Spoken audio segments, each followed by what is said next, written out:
Uma aventura que levou 65 milhões de anos para ficar pronta. Com esse slogan super chamativo, Jurassic Park, o Parque dos Dinossauros, estreou em 1993 e logo construiu uma enorme bilheteria e gerou uma franquia que dura até hoje, com o recém-lançamento nos cinemas agora em 2022. Hoje, no quadro das antigas, a gente fala sobre Jurassic Park, o Parque dos Dinossauros. Oi pessoal, tudo bem? Eu sou a Lu e esse é o canal Cinefilu. Jurassic Park, o Parque dos Dinossauros é um filme de 1993 dirigido pelo grande Steven Spielberg. Nesse filme, o bilionário John Hammond, personagem do Richard Attenborough, cria um parque com dinossauros clonados a partir de DNA pré-histórico e para apresentar sua criação e testar o funcionamento do seu empreendimento, ele chama um grupo formado pelos paleontólogos Alan e Ellie, interpretados pelo Sam Nilsson e pela Laura Dern, respectivamente, e o matemático Ian Malcolm, o Jeff Goldblum. O grupo inicialmente se maravilha com a criação, mas após uma queda de energia no parque, eles descobrem que as coisas não estão assim tão seguras como pareciam. Jurassic Park é baseado em um livro de mesmo nome escrito pelo Michael Crichton, que também coescreveu o roteiro. Ele é ganhador de 3 Oscars e ele foi a maior bilheteria do cinema até 1997, quando foi ultrapassado pelo Titanic. Mas até hoje ele é uma das 30 maiores arrecadações do cinema de todos os tempos. E ele não só marcou uma geração como filme, mas também ele se tornou um marco no uso de efeitos visuais no cinema, tanto em CGI como nos animatrônicos. As técnicas aqui utilizadas, elas influenciaram a produção de muitos filmes posteriores.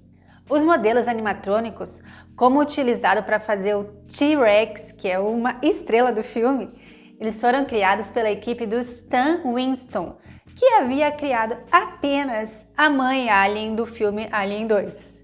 E elas foram supervisionadas por um paleontólogo. Mas as técnicas de CGI utilizadas aqui, elas foram extremamente inovadoras para a época. Os dinossauros eles têm uma base em stop motion com finalização de técnicas computadorizadas. E o filme ganhou um Oscar pelos seus efeitos visuais, merecidamente. E outro aspecto do filme que também levou estatuetas foi seu trabalho de som, nas categorias som e edição de som.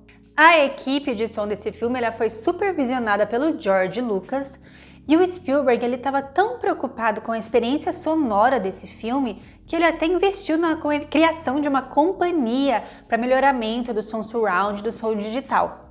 E uma das coisas que chama muita atenção nesse aspecto são os rugidos dos dinossauros, não sei se eu posso falar rugido, que foram feitos com umas misturas de vocalizações de vários animais diferentes. E o som, ele é um elemento da construção da tensão aqui no filme, assim como o silêncio. E eu falo aqui do som dos animais, mas também do som ambiente do parque. E essa tensão, ela é muito bem construída, não só com os elementos sonoros, mas também com o que é escolhido ou não mostrar ou esconder. Um exemplo bem claro disso é a cena inicial do filme, em que um trabalhador do parque é morto por um Velociraptor. É a cena inicial, tá gente? Não é spoiler não.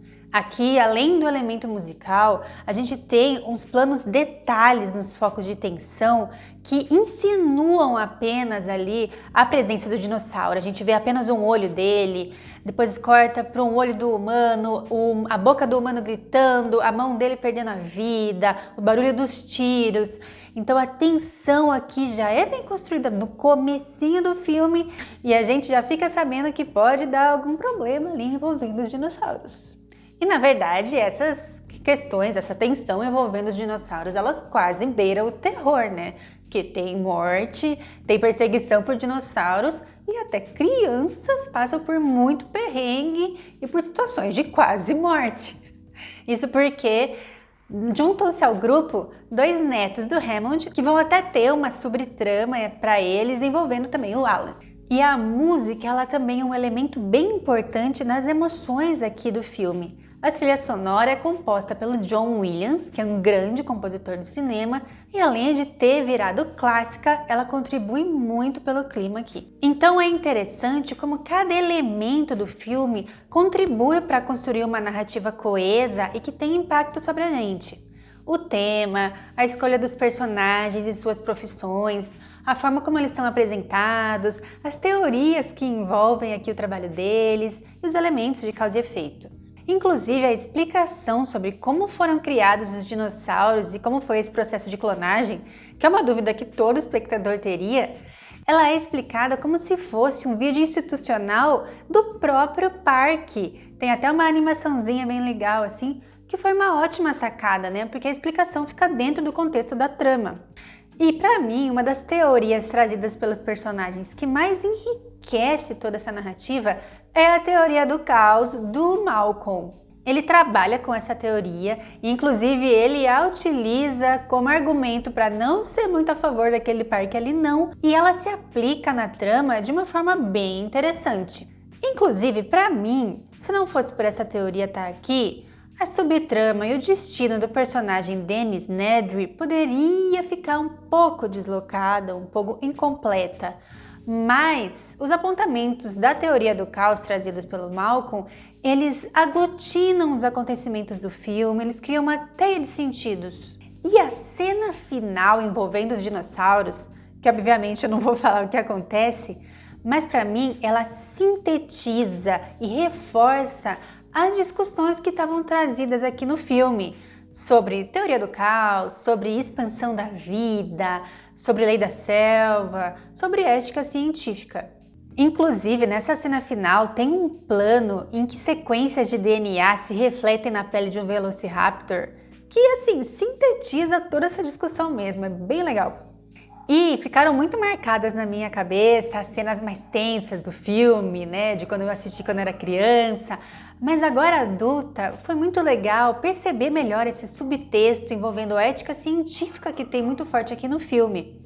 Então, no primeiro momento, os personagens ficam ali maravilhados quando eles veem os branquiossauros, com todas as possibilidades que a ciência pode criar, né?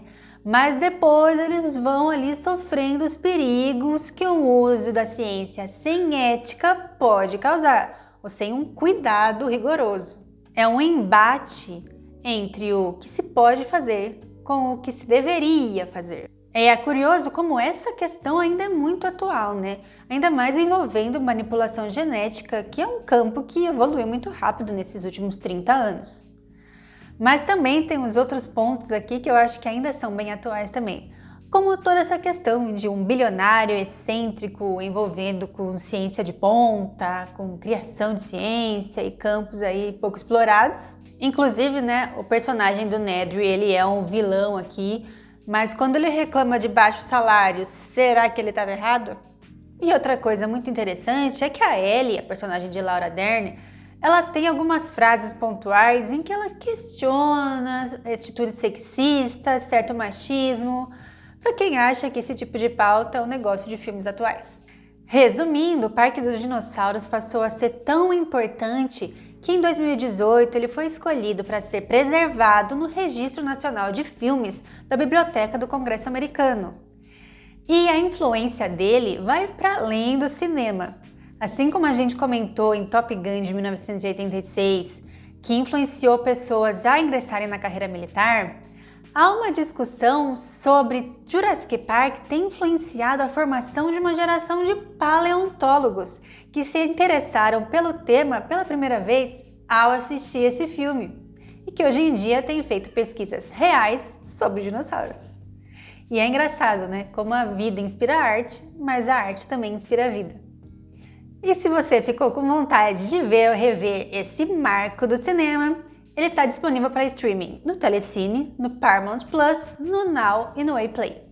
Então por hoje é isso, pessoal. Deem um like aqui no vídeo, comentem o que vocês acham desse filme, se vocês gostam dos outros filmes da franquia também, o que vocês acharam do vídeo, deem sugestões, comentem aqui, conversem com a gente sobre todos esses filmes e logo a gente volta.